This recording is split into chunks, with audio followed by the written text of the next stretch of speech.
is confirming that an Afghan national was arrested Tuesday after posting a video of himself on TikTok indicating he was building a bomb with an intended target of the Fort Worth area.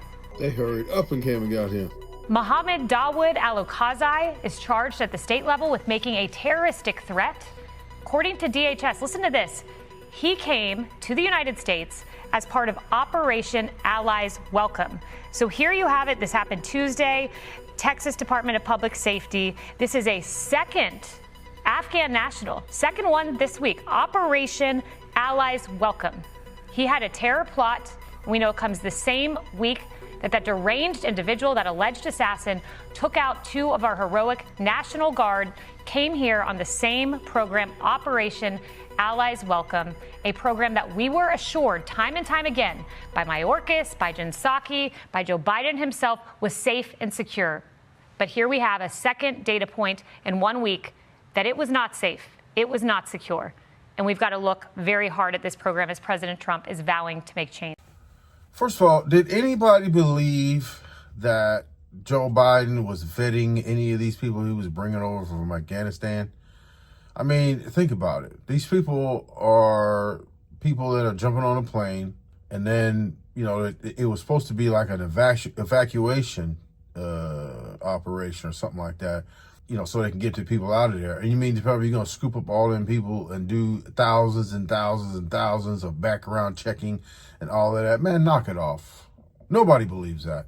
In our effort to get as many people out as fast as we can, while we had the airport functioning, we focused on doing just that. And we're doing accountings on the back end as people arrive in the United States. That's your Secretary of State admitting that he didn't care about vetting these folks before we brought them to U.S. soil. And if you thought they would be securely held on U.S. military bases, well, think again.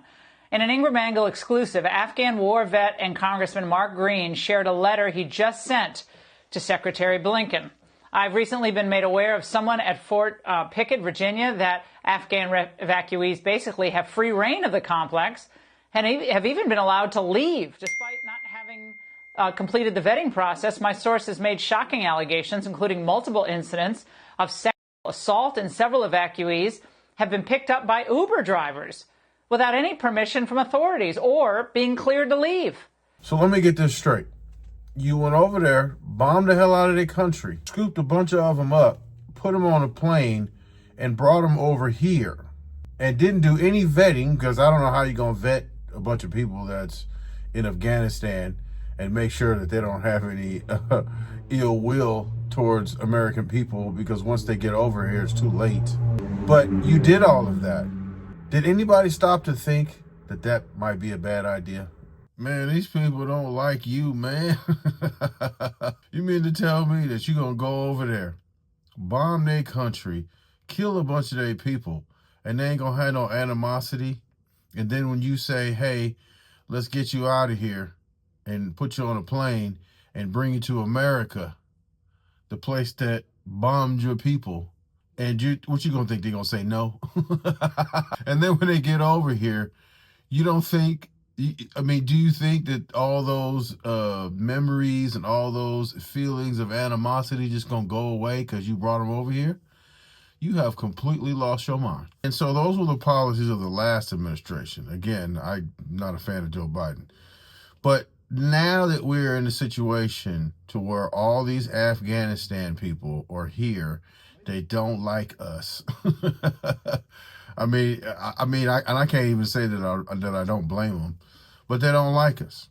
And you know, you got people running around here saying that Western empires should come down. You know, Western values or whatever have done their people dirty or whatever. And again, I can't say that I necessarily blame them, because us over here, we're not going to really get all the information. But I can only imagine if we're going over bombing stuff that there's a lot of loved ones and there's a lot of death and destruction over there. So I don't blame them not liking us. But what are we supposed to do now? just sit around and twiddle our thumbs and just say, oh, we're sorry, and just, do whatever you want to do to the country?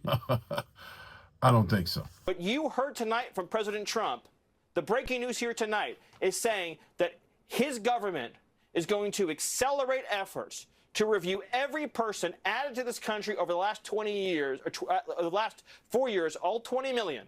Now, obviously, if you're illegal, you're out automatically. But everybody else who was brought here, refugee, asylum status, whatever status, as he said, if you're not someone who loves this country, if you're not adding benefit to this country, then we're going to send you out of this country. Because it's enough already. No one else has to die. No one else has to be murdered. No one else has to be shot. No more empty seats are needed at the Thanksgiving table or the Christmas table because of what Democrats have done to this country.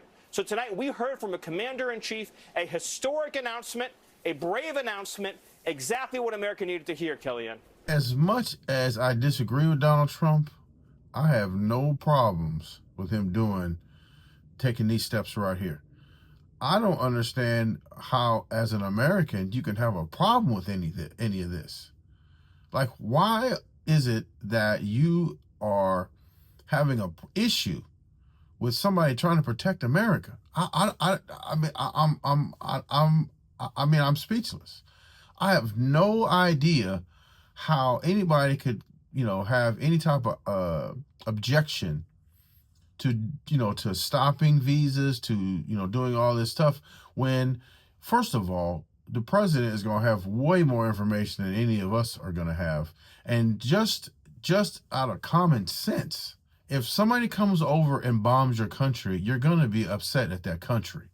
I'm sorry. That's just how it goes. If anybody does anything to you, you're going to be upset at those people who did that to you.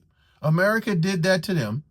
And whatever the reason was, doesn't matter to them, because if you see a bomb coming in and it blows up your people, you don't care what the situation is. I just know that these people came over here and bombed my people. And to be honest, that's how gang wars get started. Somebody did something to somebody, and it's a revenge back and forth. So that's basically all this is. It's revenge, and you hurt me, now I'm going to hurt you. That's all this is. Trump is doubling down on immigration crackdown after this shooting. Regarding pausing visas for travelers with Afghan passports, Secretary of State Marco Rubio says in part, the United States has no higher priority than protecting our nation and our people. This comes on the heels of the president saying he's pausing all migration from third world countries. The administration is also re-examining green cards from countries they've deemed as causes for concern, and they're pausing all asylum decisions as well. Again, I'm not a Trump fan, but I agree with all of this. Shut it all down, because we don't know what's going on until we find out. We need to shut it down. I mean, Joe Biden's Secretary of State basically said, hey, we didn't care nothing about vetting him before we got him here. And once we got him here, we let him have free reign. So what a dork. Anywho, if you would please check out thehoodtrucker.com. We got merch over there. We just dropped some. Like and subscribe. Let me know your thoughts and how you feel about this whole situation. Support the channel. You could be a member. We have memberships, and there's always Cash App and stuff like that. All of this stuff will be in the description. Check out this video right here on your screen, because you need to go and watch that. Until next time, take care.